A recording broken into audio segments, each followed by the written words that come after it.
Welcome to Mental Healthy, the podcast where we share stories of the professionals and experts worldwide working in the mental health field. Here's your host, Dr. Kenyon Knapp. Well, welcome everyone to the Mental Healthy Podcast. I'm glad to have you with us here today. I've got some special guests here you can see on the screen, and I'm grateful that they're here. And they're part of a new series we have here in the podcast about people who are giving significant scholarship in the counseling field. And so welcome to the podcast, Drs. Anita Knight, Dr. Stacey, Lilley, and Dr. Robyn Simmons. We're really happy to have you all here today. Thank you. Thank you for having us. Yeah. And for the listeners there, I need to show you their book. This is their book, Introduction to Counseling, Integration to Faith, Professional Identity, and Clinical Practice. And just a really good book. Thick book, too. A lot of content in here, too. It's a great book. I'm sure you'll all really enjoy it when you check it out. But let me just ask you a few things. I know we've all been seasoned counseling professors, and we know there's a fair number of counseling textbooks out there. So can you tell the listeners, what was the genesis of this textbook and what new approaches to the field did you want to bring through your book? Yeah, I can start that conversation.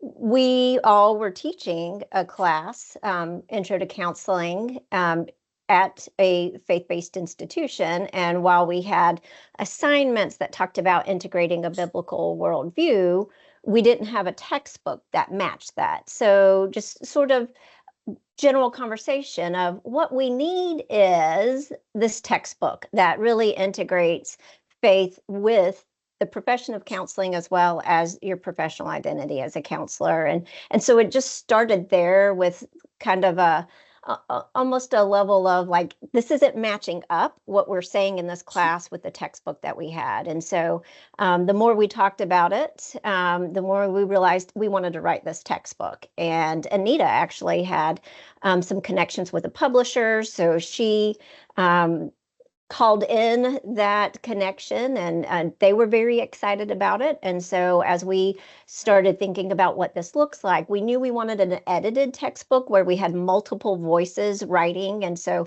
we started tapping our colleagues who also shared that same biblical worldview. And I think what we created is a wonderful exploration of all things related to the counseling profession, but definitely holding fast to that biblical lens. Well, that's great. You're right. There's definitely not a ton of books with a Christian worldview in the field. So that's a great contribution. And, I probably should have said this at the beginning. It'd be good for the listeners to know a little bit more about you. And if you could maybe share a little bit about your backgrounds and maybe how it influenced your writing or the chapters you chose to write about. So if you would go around and maybe share about your backgrounds. Sure. I'll start here too. I have been a counselor educator since 2000 and have taught in R1 institutions, comprehensive institutions, fully residential, fully online, and asynchronous online. So I've kind of done a little bit of different types of counselor education and have really enjoyed my career as a counselor educator. In particular, when I'm teaching in the master's program, I love teaching the intro class, the professional identity class. I feel like that's something we really can just create a lot of excitement with our new students who might come in like a little doe-eyed around the idea of like, this is graduate school and I'm not sure if I fit in here. And so once we get them really excited about what it means to be a counselor, then we can fill in all of the gaps with the knowledge in the subsequent classes. But so one of our chapters, the three of us wrote together on sort of like the roles and functions of counselors, what it looks like. And I think that was a wonderful collection of our own experiences, but also aligns with what KCREP says are those roles and functions of counselors. But we all come from different backgrounds clinically, and we had the ability to draw on that and connect it, of course, to the scholarly sources in our field. So yeah, Stacey, Anita, what? Yeah. I think, I love that Robyn, Dr. Simmons, started off, and she's known this her whole time being a counselor educator, just about. For me, not so, right? I started off actually when I finished my master's in the 90s. I did school counseling for 8 years. I loved being a school counselor, and so that was my actual first licensure. I loved working with kids. I loved the collaboration with families. It was just great. But then once I started my PhD work, it didn't really make sense for me to go back in the school system. So then I started adjuncting. After that, doing, I was at a medical school. I was at Virginia Tech. And then it was interesting, and private practice, right? I loved my private practice and growing that. But then when I started at Liberty, I always joke and call it like the first draft. Like that was like 7 years ago. There's a handful of us teaching adjunct that then came over, and that's how I met, these lovely colleagues. And then at that point, letting, private practice go and just going full time. I think I'm like Dr. Simmons in I so enjoy just the newness of counselors coming into the field and really teaching them foundationally. And for me, this textbook was such an exciting project because I think especially students who are studying to be licensed counselors and they're Christians, they have a hard time integrating. And that's so difficult to marry the two and stay within like the ACA guidelines, but also stay true and authentic to themselves. And so I think for me, I also love teaching intro, and I love skills, right? But I even love practicum and internship. So I think there's that application piece. So how do you take the book knowledge, apply it, and kind of do it well? And so I think for me, that was sort of the passion about this book. But I like students, to tell them you don't always go point A to point B. Sometimes there's a windy road right between the two. And I feel like with all my vast experiences, I loved them all. And I've definitely gleaned a lot of insight. So I agree. It helped out with writing this textbook with all of our experiences. Absolutely. Yeah, thank you for starting us off, Dr. Simmons and Dr. Lilley. I really appreciate the diversity of our group and how Dr. Simmons started off with counselor ed, and Dr. Lilley was school counseling, and my journey was a little bit different as well, right? So my undergraduate degree was actually in business marketing, and then I shifted gears to English and started out working on a master's in English and had a full scholarship to get a PhD in English, and had a formative conversation with one of my mentors, my advisor, who had this very narrow office, floor to ceiling, with books, and said, "This will be you one day. You'll be sitting in an office surrounded with books, and you'll specialize on one author like James Joyce, and you'll spend your whole career learning about this author." And it was an immediate no for me and my spirit, that I knew that was not what I was supposed to do. I love books and writing and reading and learning, and but I knew I really wanted to make a difference, and I knew my faith was an important piece of that. And so the Lord just took me on a journey that I eventually wound up studying counseling, earning a master's in counseling and PhD in counselor education, and was always someone who wanted to understand why and how things worked. So the research end of things really appealed to me. And during my doc program, I remember hearing one of my professors say, "Well, a lot of counselors don't enjoy research. So if you want to have job security and a niche, like, specialize in research, because nobody else is going to want to do that." And so even though my mentor was really focused on counseling skills, I had another mentor who taught in the PsyD program, Dr. Mark Yarhouse, who did phenomenal research. He did 5-year longitudinal studies over some controversial topics related to sexuality and things. But what appealed to me was that he was doing 5-year longitudinal studies. And I knew enough about research then to know, wow, that's really robust design work. And so I was one of the only counseling students that applied to be part of that PsyD research team. And so I really loved that part of my journey. And I found that learning could really be fun. I valued the the mentorship relationships. And I didn't always love reading my textbooks. And so when Dr. Simmons and Dr. Lilley wanted to do this intro book, I was so excited to be a part of that, because I believe that, we can help make learning fun for our students. And one of the questions, Dr. Knapp, you had asked about what makes our textbook stand out. I just wanted to add a couple things to what Dr. Simmons says. I love that it's in color. A lot of textbooks are not in color. So it's very vibrant and colorful. And I love that there's so many stories from different counselors and counselor educators and students even throughout the book. And then also there's comics, so there's humor, and there's videos that go along with each chapter. Yes, isn't that so bright and colorful? It really is. Well, that's great. I was actually flipping through the table of contents at the beginning here, and it's really very comprehensive. You cover everything from soup to nuts, as they would say. But I'm sure there's probably some key concepts or themes that you want students to take away from your book. So could you maybe talk about that a little bit? Like, what are those key concepts that you want them to get?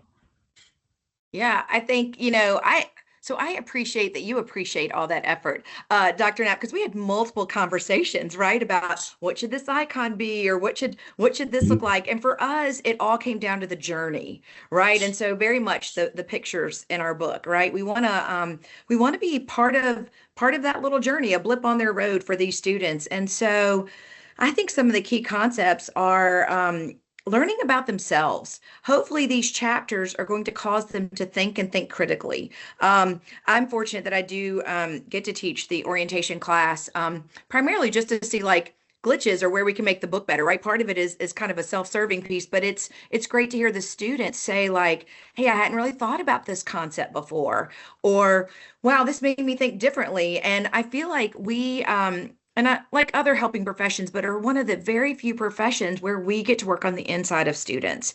And so to me, that growth, right? If they can come out of this class or this textbook or this experience with really looking at personal growth, taking themselves and being just a little bit better, right? And kind of continuing on that. I think, we want them to think, we want them to have a great professional identity, and really start to kind of think about that. What does it mean to be a counselor? Because there's a lot of other groups that use our term, right? But you as a licensed counselor, what does that look like? And I think just having conversations around it. I hope, because of like what Dr. Knight said, some of the fun pieces of this book, right? Some of the things that cause them to think, they'll continue kind of conversations and really challenge some of those thoughts or those beliefs that they had, just to be better equipped for the field. Absolutely. Well, I noticed too, as I was looking at the book, that this is the second edition of your book. The first one came out 4 years ago, or little past 4 years ago, and then this one was just very recent. And so, when you're coming out with the second edition, I wonder what are some of the significant changes or updates you added to the book with the second edition? We have added a chapter that I think is very relevant for counselors today, and that is using AI in counseling. Not just in the instruction of counseling, teaching people how to be counselors, but how counselors are going to be using it in the field. And so that feels like a necessity to start training our students to be able to engage that, because it's going to show up in many of the counseling online platforms, and also treatment planning, and how do we do this ethically. And so that's probably the most significant change, is adding that. We have also some new authors that showed up on some of the other chapters. We've updated the content to match the 2024 KCREP standards, where we were in the first edition focused on the 2016 standards. And then we have a podcast connected to the textbook. So every chapter not only has the video that was there before, but we also have a podcast where the authors of the chapters, or at least one of the authors of each chapter, are being interviewed by the three of us who are the editors. And so that made it really exciting and kind of spark some different kind of life into what I think is already an engaging chapter. Well, Yeah, that's and you know, great. the first textbook was pre-COVID. So when we went to go write the second textbook, we're like, what if, I mean, we all started brainstorming over the last 4 years, what have been changes, right? And I think like Dr. Simmons said, we were all like, oh, COVID. Now we have to sprinkle that throughout every chapter, right? How does that affect many of these areas? And of course, we don't even know. But yeah, just sitting around looking at the last politically, socially, Mhm. yeah, medically, how have there been changes? It's pretty big. And of course, with research, there's always new developments in research. There's always new articles, new publications. So we wanted to update our literature and make sure that was current and up to date. So we have editions sprinkled all throughout with new information. Yeah. Well, that's all great. I mean, like, it's funny when you talk about things like AI, some people think, oh, that's so futuristic, whatever. But like Dr. Simmons was saying, no, it's not futuristic. It's now. People are using it now, and just not everyone uses it the same way or has the creativity that you write about in the book about how to use it. So that's really cool. You remind me, Dr. Knight, though, I know in the book you wrote a chapter on research with Dr. Holly Johnson and Dr. Christy Ford. And I was wondering, what's some general guidance you would offer grad students about counseling research? Because I know that's a big area for you. Oh, thank you. I appreciate that question because I think sometimes students feel a little nervous or uncomfortable about research, or they associate it with statistics and maybe difficult challenges they've had in the past. And one of the things our chapter dives into is the growth mindset versus fixed mindset, and just the importance of being open to having a new journey, a new experience with research. And I know in the research classes I teach at Liberty, and probably a lot of other institutions, a lot of colleagues I know that teach research, they often allow students to select their own topics.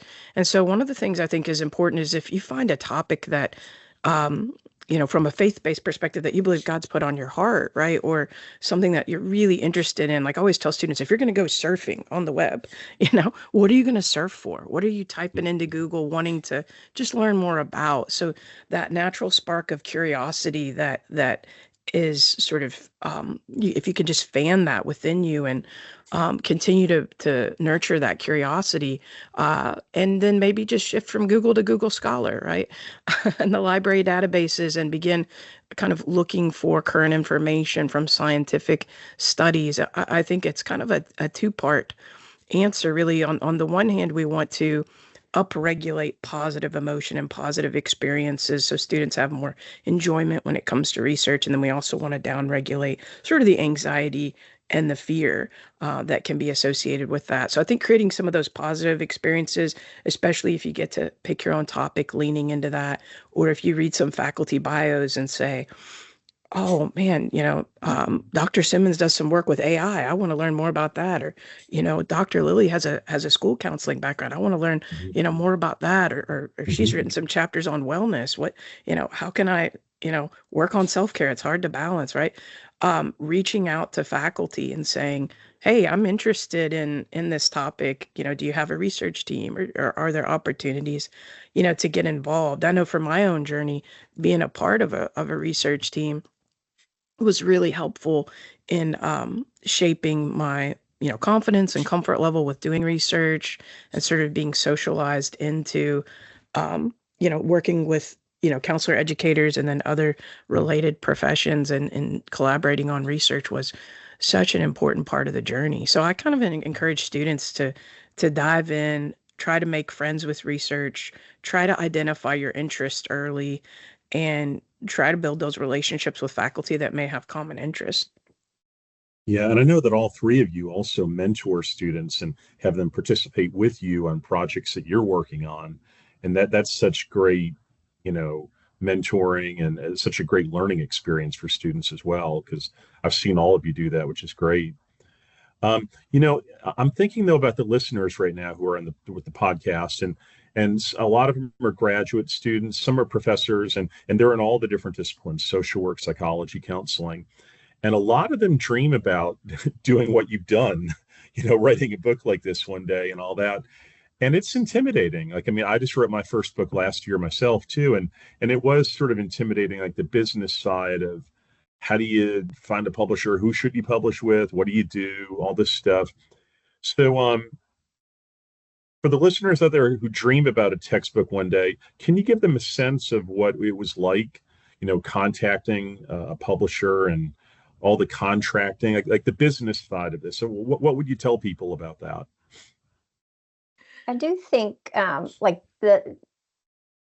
before you even get there, your idea needs to stand out and apart from what currently exists. Like, we don't need another textbook that looks exactly like the other textbook. So based on your experiences, based on the classes you're teaching, what feels like a gap? For instance, our textbook has a chapter on neuroinformed counseling. This is a conversation that's happening out there, and I can speak for my colleagues here. We weren't trained in it in our master's program, yet people are talking about it. And so we want to make sure that our students understand. AI, of course, is another element. And like we said from the beginning, we're teaching or at that point, I was also with Liberty University, but teaching in a program that integrated faith, but our textbooks didn't align with that. And so just making sure that we're recognizing where the need is and how our book can stand apart, and then moving into that conversation with the publisher. And I'll invite my colleagues, Drs. Lilley and Knight, to share their thoughts. Well, it was kind of funny because I look at this this group, and we each had different skills, right, that we were bringing to the table.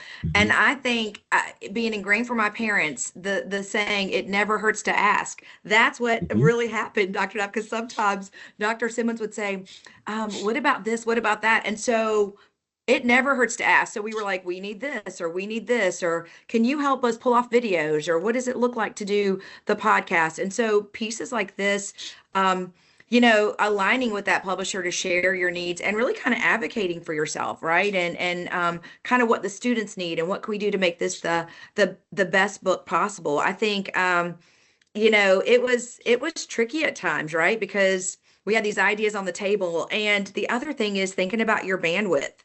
The first time we did it, I didn't realize we didn't have to put it together so quickly. Silly me, right? But the publisher wants it out as soon as possible, right? And so we really, we did a lot of work to get it out the first time. And then it was like, hold on now, we're going to tell you our deadlines. We're going to tell you for the second one what that looks like, and really making sure you have space. Because, when you work with so many authors and there's all these moving pieces, and there's all these details and edits and just all the stuff that goes into it. I think it feels overwhelming, but what I would encourage someone who's wanting to think about something like this, I would say start small, like start writing a chapter, because as you guys, chapter writing is very different than journal writing. And so writing a chapter, maybe with, a colleague, someone who you'd enjoy doing a project with, start small with that. And then making sure, if you're especially going to be an editor, right, that you're all bringing something different to the table and having that conversation. You need to be very selective, right, who you're working with and what this project's going to look like. And then, I would say put those ideas together. We kind of had we had an outline of the textbook before we met with the publishers. Before we agreed on anything, we even had like our sample chapter out. And so, and we had all perused a lot of textbooks saying, this is what we want to make sure we have. This is what it looks like. We had really strong opinions about it and making that work. And so I would say start small, but honestly, I don't think it's impossible if you have a great team and you've got especially someone at your lead that's very organized, right? That is Dr. Simmons' gift she brought to the table, super organized. And I love that. Like, I didn't want to be number one. And the fact that she could even round us up, right? We did writing retreats. We put a lot of time into it. And I think making sure you've got the bandwidth and that you're each bringing your skill set to the table is going to be key for a project of this magnitude. Yeah. That makes sense. Any thoughts, Dr. Knight? Yeah, I thanks for asking. I agree 100%. And I think, there's a saying that I've heard before, and I'm not sure who it's attributed to, but it's, if you want to go fast, go alone. If you want to go farther, go together. And I think, one of the strengths of this work is the collaboration. As Dr. Simmons mentioned earlier, we just have so many different contributors to the text, so many different voices. Even within the chapters we have, you'll see what do you call them, like a box where you have a story or a highlight of a given individual. And so as Dr. Lilley mentioned, she was fine with being the second editor. I was fine with being the third, right? We're thankful to have Dr. Simmons' leadership. And I think, that's really key is if someone's thinking about, putting together a book is looking at, okay, well, who are the people that are around you that are people that you can collaborate with, that you can work together with to create something wonderful, because I think there's a lot more that you can do when you work together and lean into one another's strengths, right? Because we all have different sort of niches and different information that we're interested in or things that we're fascinated by. And when we dive into that, we can really, I think, create more. The other thing is the writing retreats. With every single book I've worked on, I think about a dozen books now, about 9 or 10 textbook related books and 2 trade books. And for every one of those books, I've had to do writing retreats. I find it is helpful to write when you can, but here and there. But I find it, for me, I like the full immersion. So when we would go away together for 2 or 3 days and just write, or we also had editing retreats, of course, and edit, I found that was really helpful. And I think most faculty that I hear from with their challenges is just getting it done. How do you get all the writing done?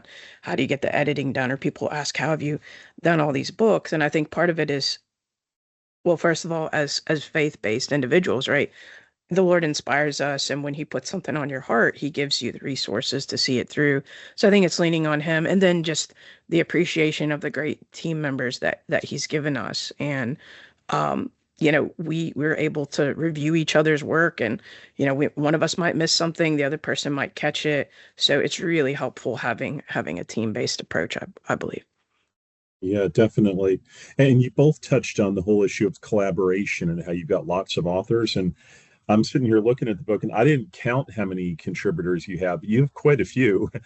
And the old joke in higher education is when you work with professors, it's like herding cats, True. trying to get all these people with all these big ideas to all work together. Let me ask you, what was it like working with that many contributors, and how did you get them to work together and get it all organize all that collaboration? Yeah, that's a great question. We kind of sat around, we brainstormed first as far as like, who do we know that has a specialty in that area? And then we really left it up to the lead author, right? They got the first yay or nay on it. And then who do they want to work with? So I know each of us on the particular chapters we wrote, right? We picked people to work with that we felt like, in all my integration chapter, I was like, I really want to work with Dr. John King. That's his area of specialty. He's passionate about that. And so we collaborated together on it. And then just like Dr. Knight said, we had multiple meetings, right? To be able to say, okay, let's talk, let's get an outline, let's brainstorm. And so I think it is really tricky. And I don't want to mislead a listener to think that there's not times that you're frustrated, right? Because you've got deadlines to meet and things aren't coming in. We did always work really ahead of deadlines so that we had some wiggle room with that. But I think allowing the autonomy of the lead writer just to work with who they want it to, I think that's key. Because again, we are most counselor educators, right? We enjoy people and we want to be around people. And so just a chance for that collaboration on the chapters. And so we all have a large network. So we kind of tapped those people we knew for specialties, and then they started doing it. And then we each, I think Dr. Knight had said earlier, we each had chapters that we edited, right? So then we had others that we were in charge of really kind of managing, and just that divide and conquer to make it work. And then for the second edition, right, we had some that were like, yes, I want to continue. Others that said, I just don't have the bandwidth right now. And so we did have to kind of change a few, but yeah, I like seeing all those bios at the beginning. I just love all of that. Yeah, all of that input. Yeah, all that expertise you all brought to the table in the book. That's really awesome. Now, I heard you mention earlier, I think it was Dr. Simmons, that you first were with the 2016 CACRIP standards, and then with 2024. And I noticed reading through the book too that you talk about counseling professional identity a good bit, because that's a big part of the CACRIP accreditation process. Can you elaborate on that a little bit? Like when you talk about counselor identity and professional identity for counselors, what does that mean to you?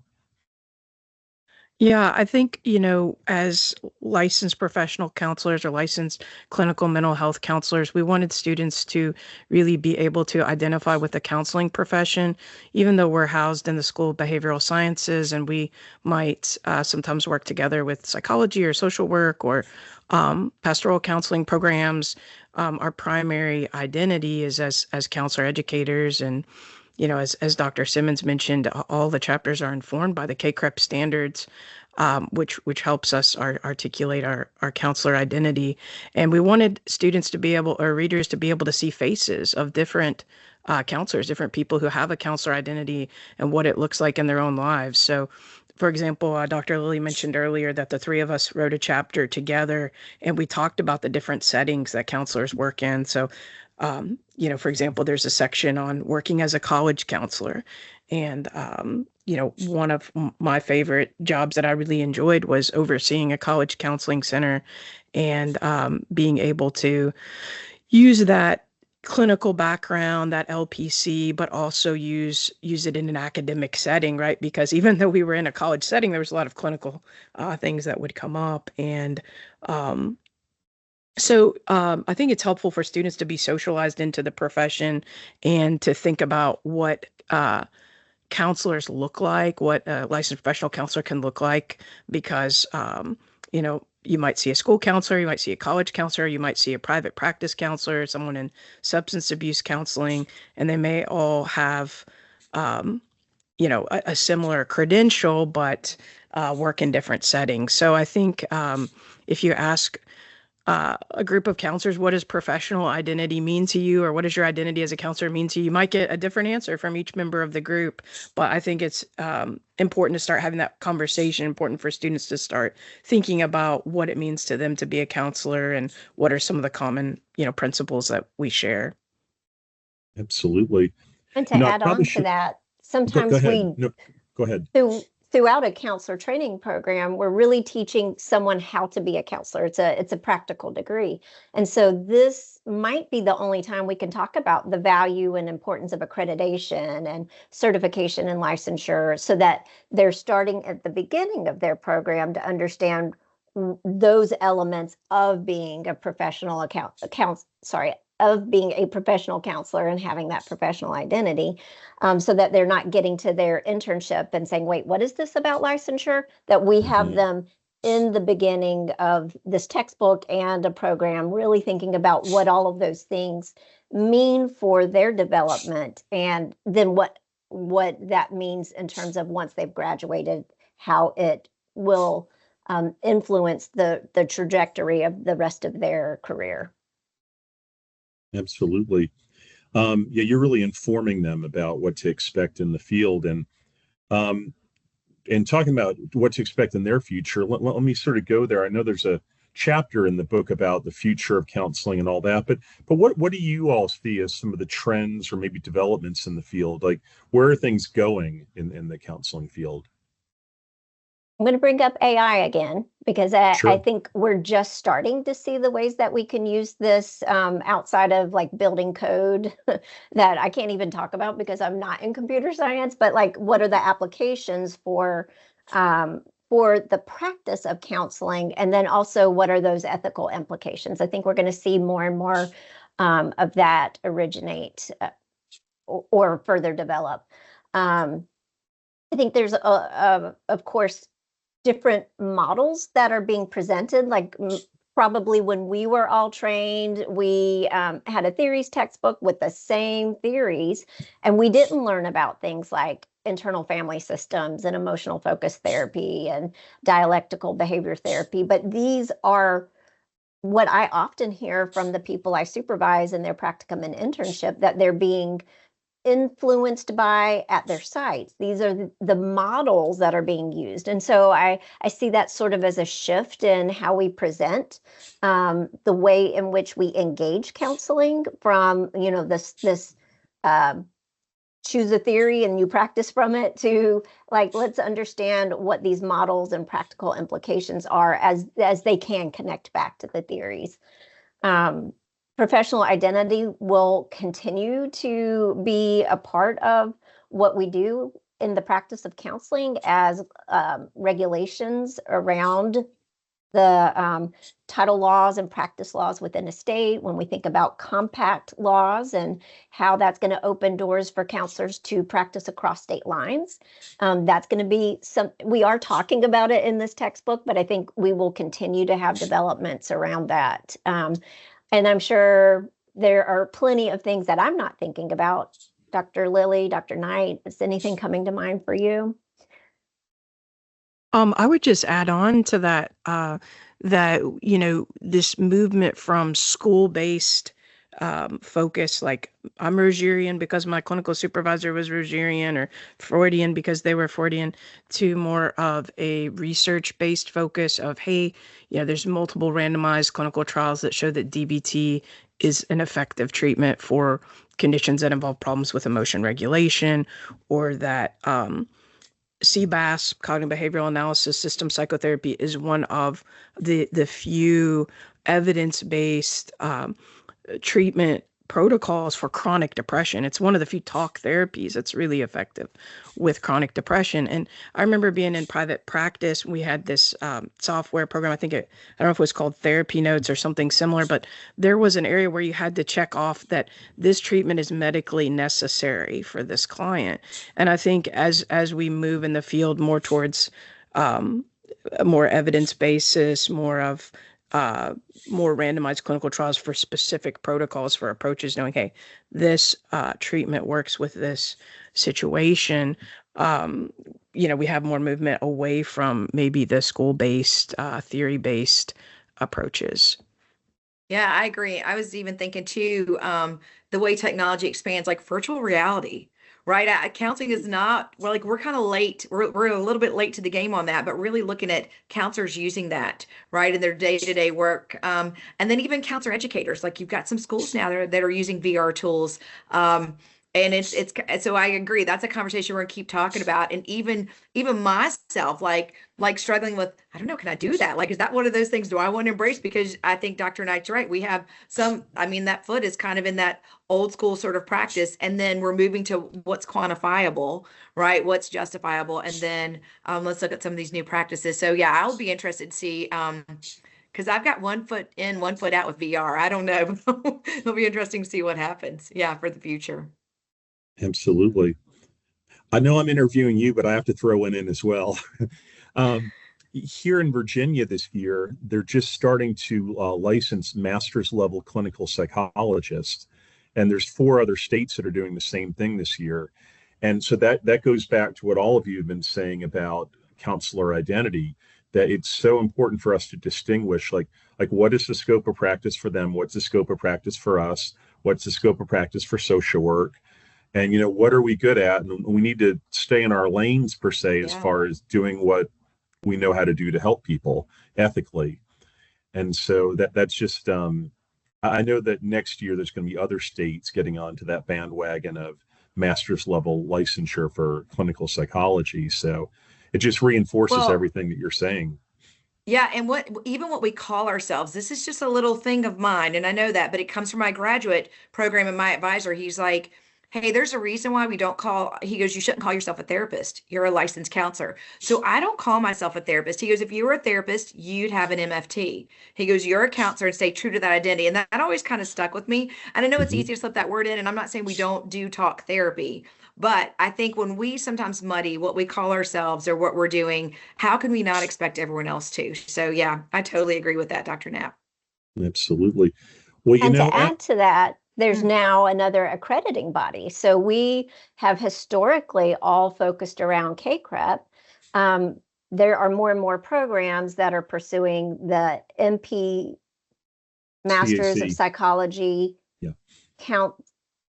MPCAC, whatever this MPCAC stands for, MPCAC, I think. I feel like that's going to be a conversation that'll show up in textbooks in the future as well. Absolutely. Well, if people haven't gotten the idea already, I mean, there's so much you cover in the book. And with that being the case, a lot of people probably want to get a hold of it. So let the listeners know, where can they get a copy of your book? Kendall Hunt is the publisher. The second edition is available in ebook. That was purposeful, as most even residential programs rely on electronic books. And so I believe the website, I am so sorry that I am forgetting it right now, is kendallhunt.com. Mm-hmm. Just fact check me. You're right. I'm right. Good. And so, and of course, if it's adopted in your program, that is a way to have access to the book. And if you are a counselor educator and you want a review copy, Kendall Hunt can get that review copy, and you can certainly integrate that in your class as well. Absolutely. Well, I always ask people at the end here, is there any final thoughts you have? And as you're thinking of final thought, I just want to say thank you for being on the program today and making all the listeners aware of this resource. It sounds really great. But any final thoughts for the listeners before we wrap it up? I think just generally about writing textbooks, it feels really meaningful to be able to contribute to multiple students' development, even if we're not their educators. So it's a way to have a voice that influences and maybe loosely, I can use the term mentors them in that process. And so it feels very generative for me. And also, I think both Dr. Lilley and Dr. Knight mentioned the importance of collaboration. And I really value the ability to work with other people, and we have a great team. I feel like our textbook is a really, really great textbook. And so I just appreciate my colleagues and our ability to work together, and at least 2 editions of this textbook and more to come. Yeah.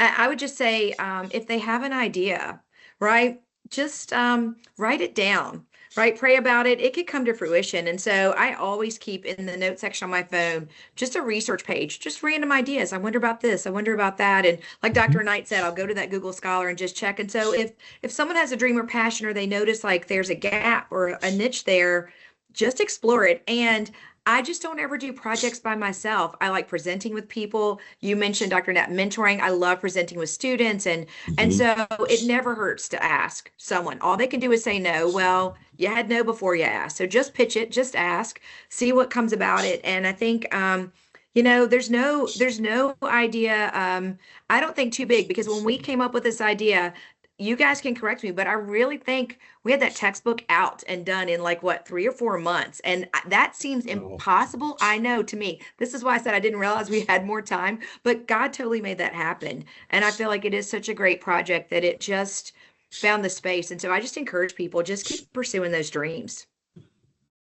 And I would just add to that, I think about Mr. Rogers and Mr. Fred Rogers, that is, who is a children's television host. But there's also an ACA blog that talks about how he was America's greatest children's television therapist, because he was trained by some of the greats, Dr. Margaret McFarland, who worked with Eric Erickson and Benjamin Spock at the Child Development Center in Pittsburgh.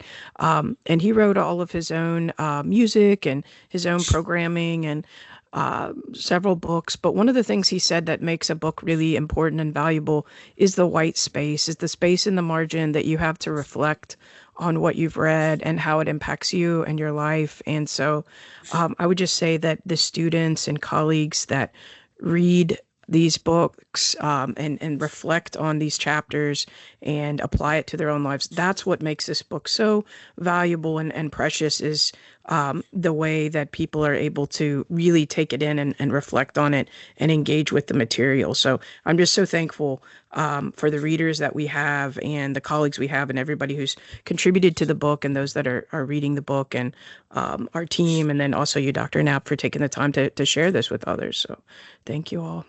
Oh, sure. Well, thank you. And thank you, all 3 of you, for being on the program today and for sharing about your book. And listeners, kendallhunt.com to get your copy. That'll be great. I'm sure you'll be learn a lot and be edified in all kinds of ways. And thank you for being here today. Thank you, listeners, for joining us. And we look forward to you joining us next time here in the Mental Healthy Podcast. Thanks for listening to this episode of Mental Healthy. If you want to hear more episodes, please hit the subscribe button wherever you get your podcasts and head to linktree.com/mentalhealthypodcast for all of our social media platforms with the latest mental healthy content. If you have a story to share that relates to what we discussed in in or any other episode, please contact us at mentalhealthy2020@gmail.com. That's mentalhealthy2020@gmail.com. Thank you, and God bless.